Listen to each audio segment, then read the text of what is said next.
Wish you all the very best बच्चों for the exams and I hope कि आपने lost spring chapter के important questions का part 1 देख लिया होगा, जिसमें मैंने रैक पिकर्स इस पार्ट के क्वेश्चंस को आपसे शेयर किया है। अगर नहीं देखा है तो डिस्क्रिप्शन में लिंक है, आप देख सकते हैं। और इस पार्ट 2 में द बैंगल मेकर्स, इसके हम क्वेश्चंस डिस्कस करेंगे। और ये बहुत इंपॉर्टेंट क्वेश्चंस हैं जो आपके एग्जाम में लैंग्वेज चेंज करके आ सकते हैं, क्योंकि यही वो क्वेश्चन आंसर है जो मैंने अपने टाइम पे अपने टीचर से पढ़े थे and they really help me a lot. तो फर्स्ट क्वेश्चन देखते हैं द बैंगल मेकर का। ये क्वेश्चन आपको 3 तरीके से पूछा जा सकता है, और अगर आपने स्टोरी अच्छे से समझी है, लॉस्ट स्प्रिंग चैप्टर की कहानी आपको डिटेल में पता है, तो आप सारे क्वेश्चन आंसर अगर रीड भी कर लोगे ना, तो भी आप एग्जाम में खुद की लैंग्वेज में आंसर बना सकते हो। तो अगर आपको डिटेल एक्सप्लेनेशन देखना है लॉस्ट स्प्रिंग का, जिसमें हर एक बारीक जानकारी कहानी के बारे में मैंने बताई है, तो उसका लिंक भी आपको डिस्क्रिप्शन में ही मिलेगा। First question is why does the author think that Mukesh dream seem to be looking like a mirage. जो चैप्टर की ऑथर है उसको ऐसा क्यों लगता है कि जो मुकेश का सपना है वो एक मिरेज की तरह है। मिरेज यानी कि जब आप सूखे रेगिस्तान में होते हो और आपको पानी दिख जाए और फिर पास जाकर वो चीज गायब हो जाए, उसे कहते हैं मिरेज। मींस वो सिर्फ आपकी एक कल्पना थी, रियलिटी नहीं थी। तो वही एग्जांपल ऑथर ने यहाँ पे दिया है कि जो मुकेश का सपना है वो मिरेज की तरह क्यों है, यानी कि वो उसने ऐसा सपना क्यों देखा जो रियलिटी में नहीं बदल सकता। और किस तरह से पूछ सकता है एग्जामिनर आपसे, हु इज मुकेश, मुकेश कौन है, and what is his dream, और उसका सपना क्या है, यानी कि यहाँ भी वो सपने के बारे में ही पूछ रहा है। How is Mukesh attitude to his situation different from that of his family. Mukesh की जो सिचुएशन है वो उसके परिवार से अलग क्यों है। तो अब इसका आंसर हम कैसे देंगे। एंड यस, आप अपने साथ नोटबुक पेन लेके जरूर बैठें, ताकि आप हैंड टू हैंड नोट भी करते चले। इन केस अवेलेबल नहीं है तो आप स्क्रीनशॉट ले लेना, और बाद में आप उन्हीं स्क्रीनशॉट को रीड आउट भी कर सकते हैं। अगर आपको इंग्लिश बोलनी आती है, समझ नहीं आती है, अच्छे से इंग्लिश आप बना सकते हो, तो अगर आप रीड भी करेंगे ना, तो भी आप अपना आंसर अपनी लैंग्वेज में बनाएंगे। इतने सारे क्वेश्चन आंसर होते हैं, कैसे याद कर पाएगा हर कोई बच्चा। सो इट्स बेटर कि आप याद करने पे फोकस कम करें, समझने पे फोकस ज्यादा करें। तो अगर आपने इस चैप्टर की स्टोरी पढ़ी होगी तो आपको मालूम होगा कि जो मुकेश था उसका क्या सपना था कि वो अपना खुद का काम करे। वो एक मोटर मैकेनिक बनना चाहता था, और जो उसकी फैमिली थी वो चूड़ियों का काम करती थी फिरोजाबाद में, बट वो अपना फैमिली बिजनेस नहीं करना चाहता था। तो इसी चीज को आपको अपने आंसर में वर्ड्स में एक्सप्लेन करना है। फर्स्ट पॉइंट देखिए आंसर का, Mukesh is a boy with a daring attitude to drive a car. Mukesh एक ऐसा लड़का था, बहुत ही डेयरिंग एटीट्यूड का लड़का था, बहुत ही खुददार लड़का था। His family is engaged in making bangles. उसकी जो फैमिली थी वो चूड़ियां बनाने का काम करती थी। His family believes in Karma theory, और उसकी फैमिली किन विचारधारा में बिलीव करती थी, कर्मा थ्योरी में, यानी कि जो कर्म उनके दादा परदादा यानी कि और जो उनके एंसेस्टर करते आ रहे हैं फैमिली बिजनेस, वो उसी चीज को कंटिन्यू फॉलो करते थे। But Mukesh insist on being his own master. लेकिन जो मुकेश था वो अपनी जिंदगी का मालिक, अपना मालिक खुद बनना चाहता था। So he says I want to be a motor mechanic. मुझे क्या बनना है, एक मोटर मैकेनिक। किसने कहा, मुकेश ने। He says he will go to a garage and learn. उसने कहा कि वो गैरेज जाएगा और मोटर मैकेनिक का काम सीखेगा। The garage is a long distance from his house, yet he will walk to the garage. हालांकि जो गैरेज था वो उसके घर से बहुत दूर था, तो उसने क्या सोचा, चाहे जितना मर्जी दूर हो मैं पैदल जाऊंगा और गैरेज जाकर सीखूंगा काम। तो ये था मुकेश का सपना। और इस आंसर को आप अपने वर्ड्स में भी चेंज करके लिख सकते हैं, मतलब वर्ड्स आप चेंज कर सकते हैं थोड़े बहुत इधर उधर। So in this manner you can explain this answer. Now come to the second one. अब ध्यान से देखेंगे, ये जो सेकंड क्वेश्चन है ये आपसे 5 तरीकों से पूछा जा सकता है, ठीक है। Mention any two hazards of working in the glass Bengal industry. यानी कि जिस इंडस्ट्री में शीशे की चूड़ियां बनाई जाती हैं वहां पे अगर कोई काम करता है तो कोई दो डेंजरस रिजल्ट आप बताओ। हजार्ड्स मतलब डेंजरस रिजल्ट। तो ऐसी जगह काम करने से क्या खतरा हो सकता है ये आपको एक्सप्लेन करना है। और किस तरह से आ सकता है question, mention the hazards of working in the glass bangle industry. ठीक है, यहाँ पे Ni2 लगा था, यहाँ से Ni2 हटा दिया है, बाकी meaning is same. Third is how do the children become the victim of losing the brightness of their eyes. कैसे बच्चे अपनी आंखों की रोशनी खो रहे हैं ये बताना है आपको, यहाँ एक्सप्लेन करना है।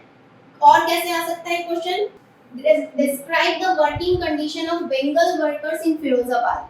फिरोजाबाद में जो बेंगल वर्कर्स है, जो चूड़ी बनाने का काम करते हैं लोग, औरतें, बच्चे, बूढ़े, उनकी कंडीशंस को आपको एक्सप्लेन करना है।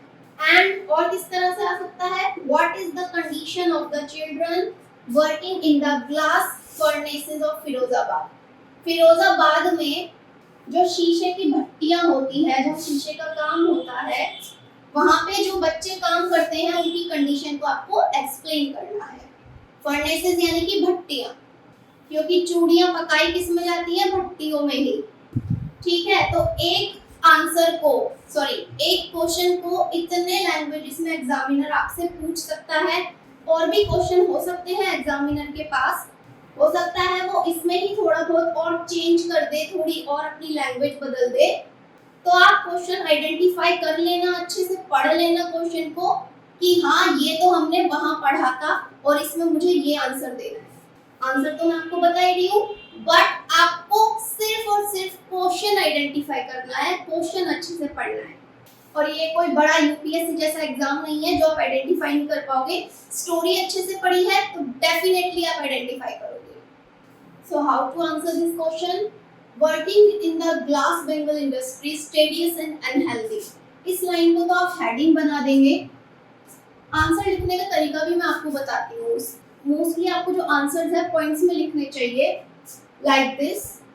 मैंने जितने भी आपको क्वेश्चन आंसर अभी तक बताए हैं वो सारे पॉइंट वाइज ही बताए होंगे।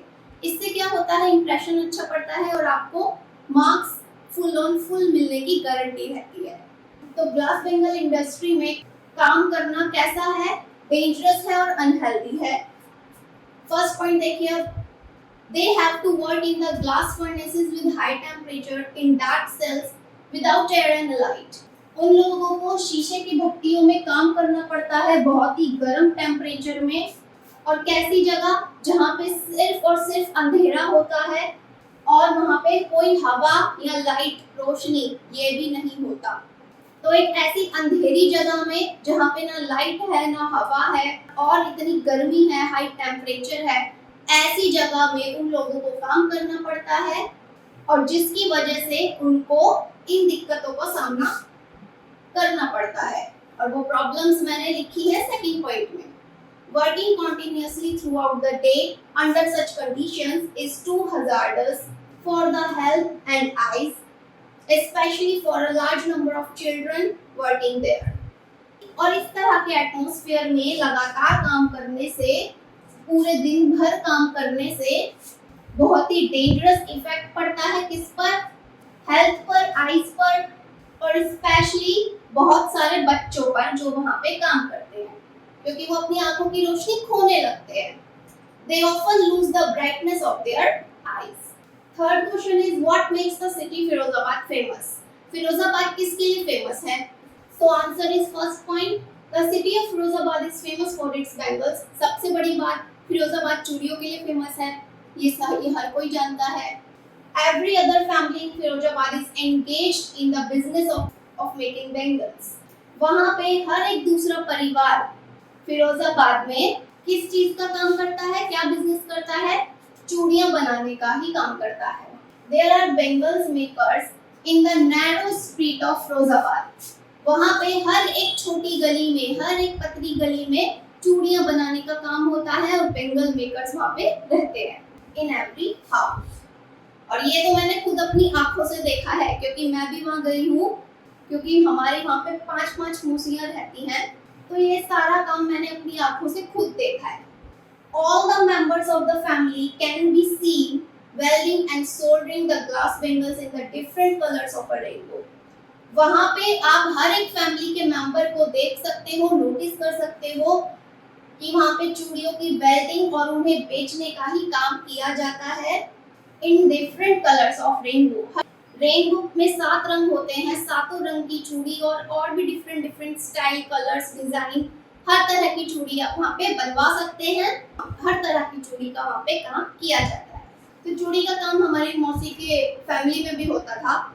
जब मैं गई थी छोटे पे उस टाइम होता था, बट अब उन्होंने अपना काम चेंज कर दिया है। और जब चूड़ी बनती थी वहाँ से जो स्मेल आती थी ना, वो भी मुझे पता है ठीक होती थी। केमिकल उसमें बहुत ज़्यादा होता था, तो केमिकल की स्मेल आती रहती थी वहाँ पे हर एक घर के बाहर से, क्योंकि हमारी मौसी भी एक नैरो स्ट्रीट, छोटी पतली सी गली में ही रहती हैं। सो आई सो ऑल दैट एनवायरनमेंट। अगर आपने भी देखा है तो कमेंट में ज़रूर बताना। अब देखते हैं next question. Next question is why should child labor be eliminated and how? Child labour को क्यों एलिमिनेट किया जाना चाहिए और कैसे? या चाइल्ड लेबर यानी कि बाल मजदूरी, उसे क्यों हटाना चाहिए एंड हाउ?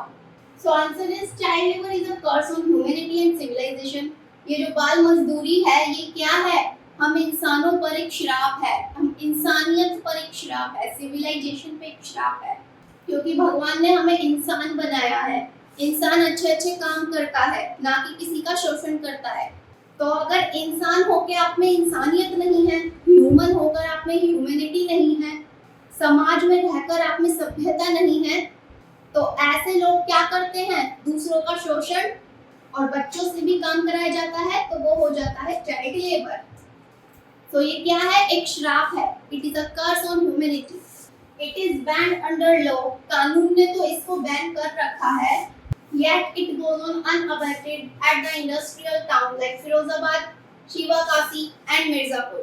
लेकिन अभी भी कुछ शहरों में, कुछ इंडस्ट्रियल शहरों में चाइल्ड लेबर जैसा काम होता है, जैसे फिरोजाबाद में, शिवाकाशी में और मिर्जापुर में। Child labour is hazardous in nature. Child labour hazardous है। It inflicts physical and mental harm to the boys, और इससे लड़कों की, बच्चों की मेंटल और फिजिकल हेल्थ बहुत हार्म होती है। The work in the glass panel industry often ends up them losing their eyesight before they become adult. और इस तरह के बच्चे जब इस तरह की इंडस्ट्रीज में काम करते हैं, तो अक्सर वो अपनी आंखों की रोशनी खो देते हैं एडल्ट होने से पहले। एंड आप इसमें एक लाइन और ऐड कर सकते हैं, they are even deprived of the school education and proper growth, यानी कि स्कूल की एजुकेशन और प्रॉपर ग्रोथ से भी उनको वंचित रखा जाता है, यानी कि ये फैसिलिटी भी उनको नहीं मिल पाती। ओके, तो ये जितने भी क्वेश्चन मैंने आपको बताए हैं ये अलग अलग लैंग्वेज में आपसे पूछे जा सकते हैं। So you only need to identify the question first. अगर 1 नंबर में क्वेश्चन आता है तो आप सिंपली मेन बात लिखकर आंसर खत्म करो, 1 नंबर आपका। अगर 3 से 4 नंबर में क्वेश्चन आ रहा है तो आप इतने वर्ड्स यूज कर सकते हैं and you will get full marks. और अगर 6 नंबर में क्वेश्चन आ रहा है तो आपको और ज्यादा वर्ड्स की जरूरत होती है। और लॉन्ग क्वेश्चन कैसे लिखना है वो मैंने पार्ट 1 में बताया है। आपको अपना डॉगी दिखाऊं? देखो, जब मैं शूट करती हूँ ना तो ये करता है, कमरे में आके ऐसे डिस्टर्ब करता है, बीच बीच में मुझे सूंघने आता है। और मैं आपको इसका नाम भी बता देती हूँ। His name is Bogna. Bogna.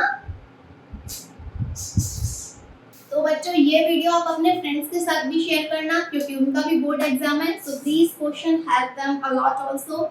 और एक बार डिस्क्रिप्शन जरूर विजिट करना, क्योंकि वहाँ पे आपको और भी चैप्टर्स के एक्सप्लेनेशंस प्लस क्वेश्चन आंसर मिलेंगे।